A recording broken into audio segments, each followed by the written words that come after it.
CAPSI podcast series, Conversations on African Philanthropy.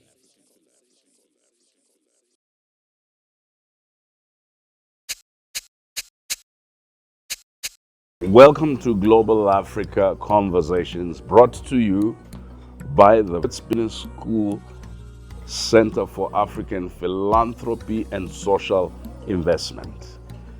The Global Africa Conversation bring to you global African leaders from different professions, different walks of life, different interests. We have selected feminist leaders, political leaders, entrepreneurs, and NGO leaders who are working on matters of Africa's economic transformation, women's political leadership.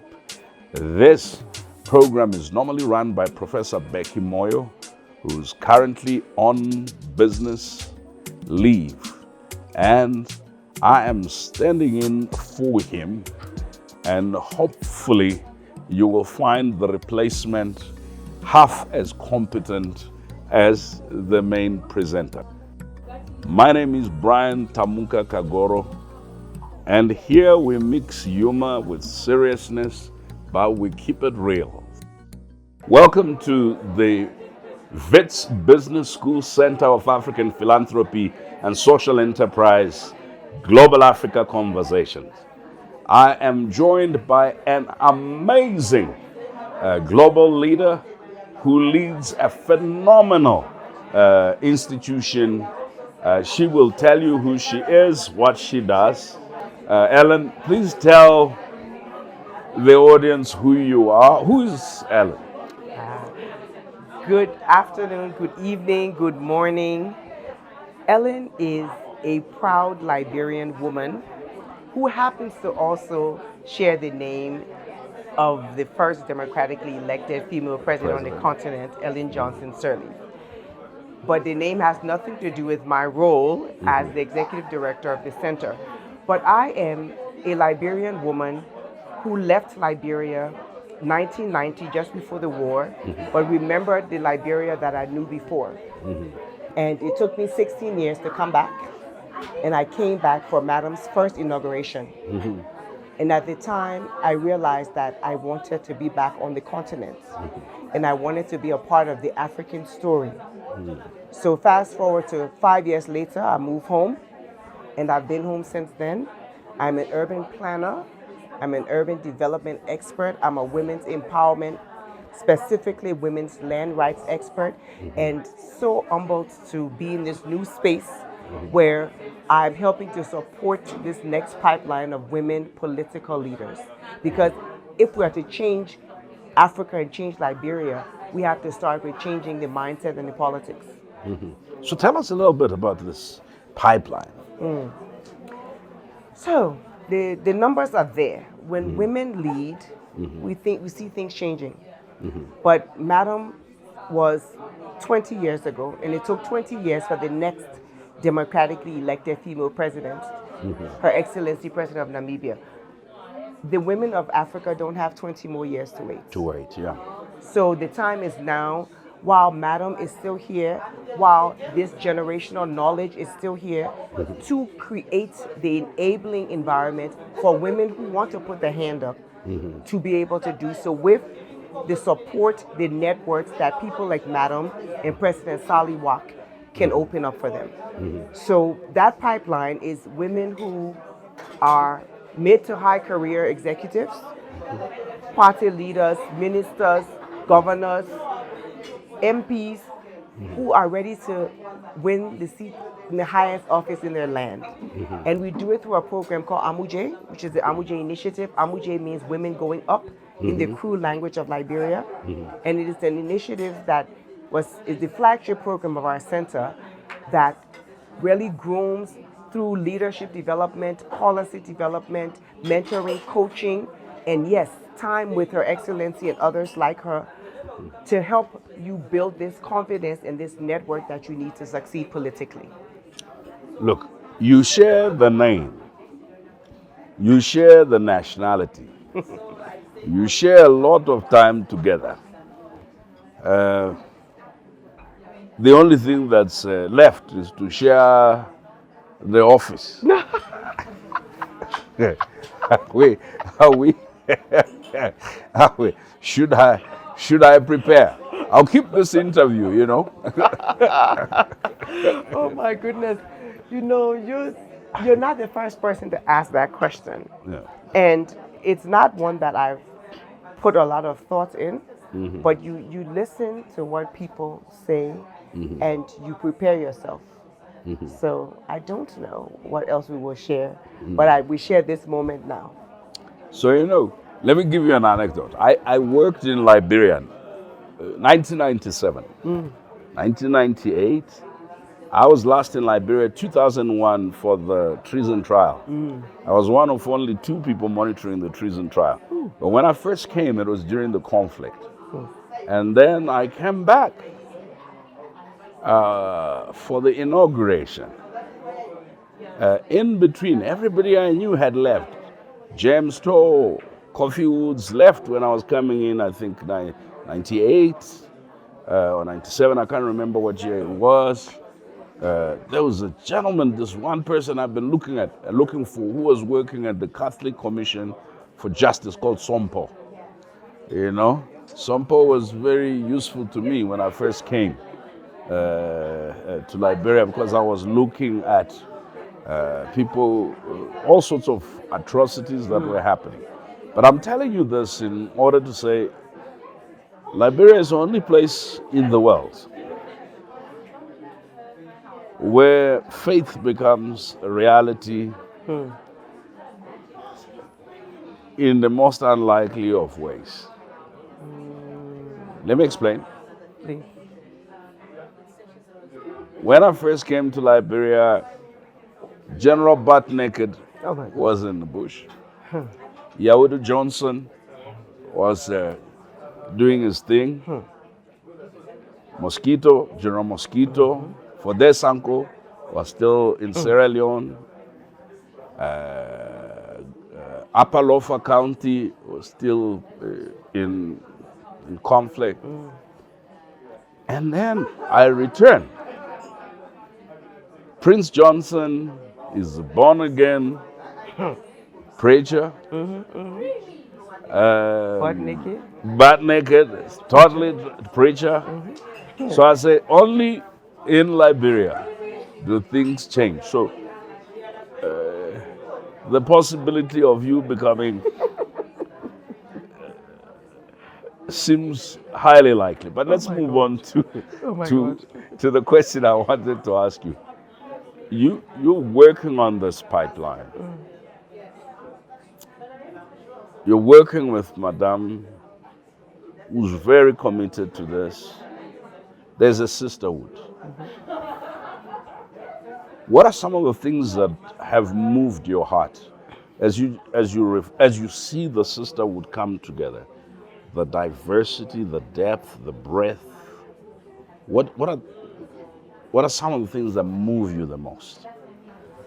So I think some of what has really just been an aha moment and moved me. One is how approachable some women you think so unapproachable are. And that's the power of the sisterhood. So you've got people like Madam Ngozi or Madam Obi that you've seen from afar. You've seen them on CNN. But you can just go up to them. I'm Ellen. I'm with the Ellen Johnson Sirleaf Center. You get a hug. You get a sit down, my child, and they talk. So I think just seeing that some of these women are so open and approachable and relatable. And I think another thing that's so important is some of these women in the sisterhood you think are so extremely busy. But there's not been a time that I've gone to a city or a country and picked up the phone and not being able to speak to them or see them. They will make time for you. They will make time for their sisters. They will make time for me as the ED of the center. That has warmed my heart. And I think the last thing that I will say is Madam nor the sisterhood are silent in the times of crisis. I will reflect back on when one of the leaders in Zimbabwe was imprisoned and Madam got on a tweet and said the world is watching. That changed her story. And you see it all around where women are speaking out for each other. I don't think we saw this as much before, but there's a solidarity that warms my heart and makes me know that if my path takes me down this road, there's women who I can lean on for support. This the cohort, we're seeing Gen Zs. I mean, they're shaking things up in ways we've never thought. So how is your work connecting with the Gen Zs? They're not yet. Some of them haven't decided to run for office, but some have decided, but they don't even know where to go. That is why we are so excited about the next iteration of the center. We've got a world-oiled machine in Amuje, seasoned women. This next pipeline are young women who look up and say there's a gap. We want to do this, but we don't even know where to start.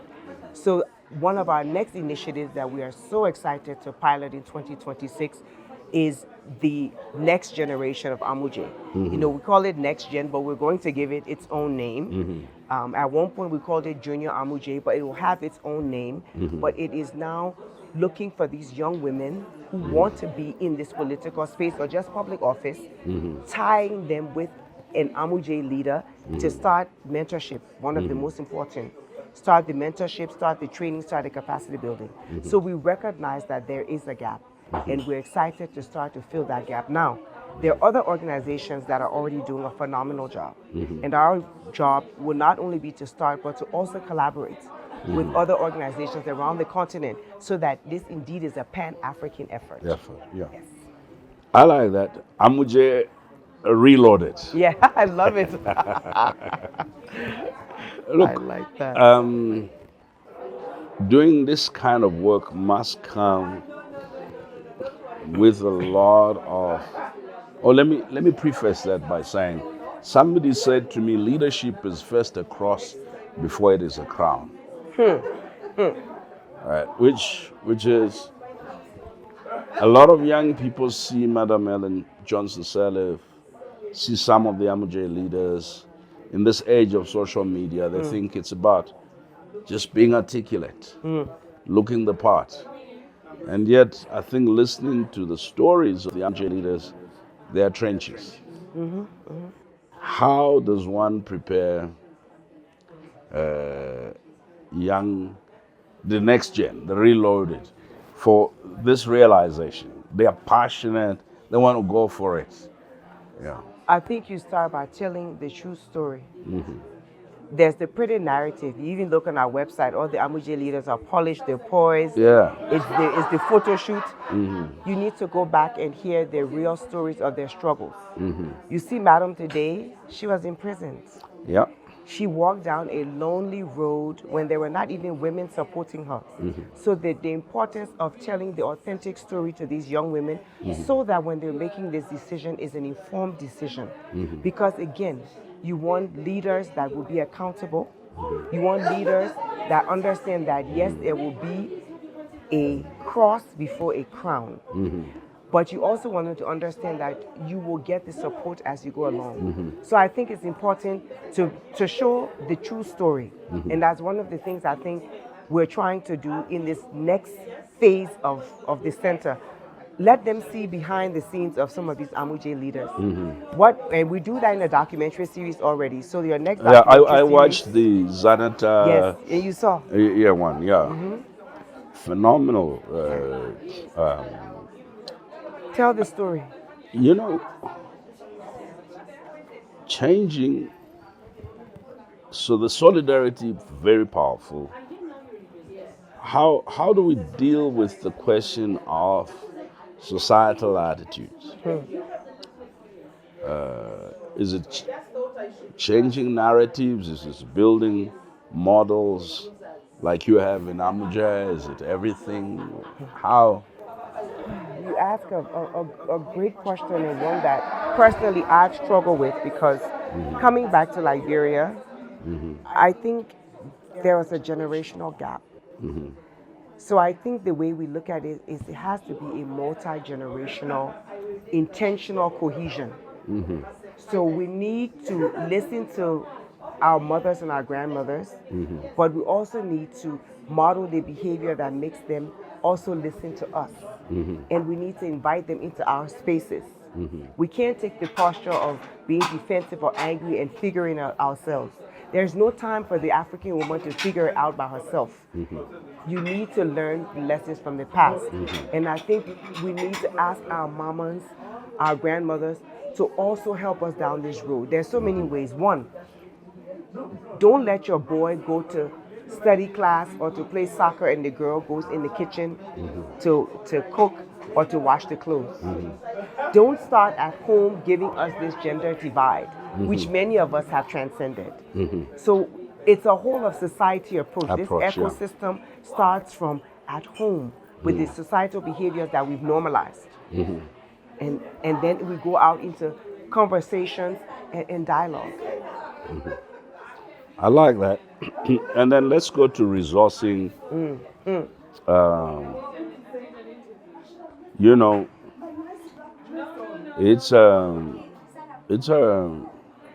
there is a challenge, and I'll tell you what that challenge is. This work takes technical skills, it takes money, it takes all sorts. And now we have this dwindling of traditional resourcing pools. But we also have a lot of resources on the continent. If you were to rewrite the entire resourcing frameworks and make it after your own image, how might it look like? I'm going to put on my development hat for a minute. I think it goes back to putting the country first in your development agenda. And when I say that, I mean Africa's resources are on the continent, but I'll be specific to Liberia. They're tied up in terrible concession agreements that don't benefit the country. So I would start by making us our own collateral. And internalizing what it is that we have. And then you bring the partners on to support. Don't give it all away. And as a government, you sit back and you receive the taxes or whatever it is. You are your development partner. So if I was to rewrite it, this would be a country first initiative, and we would use our own resources as the partnership that then you come and join into. Madame is building a library. Tell us a little about it. So we are building Musieja, the African Women's House. Musieja in Vai means women's hut, or women coming together. When built, it will be the first presidential center built by and for a woman president in the world. So it's an ambitious task, and it's one that I feel a sense of urgency about. Musieja is going to be the heartbeat of our center, because right now the EJS Center has wonderful programs, AmuJ, Next Gen, OrCan, Great Data Hub, but we don't have a home where all of it comes together. That is what AmuJ will be.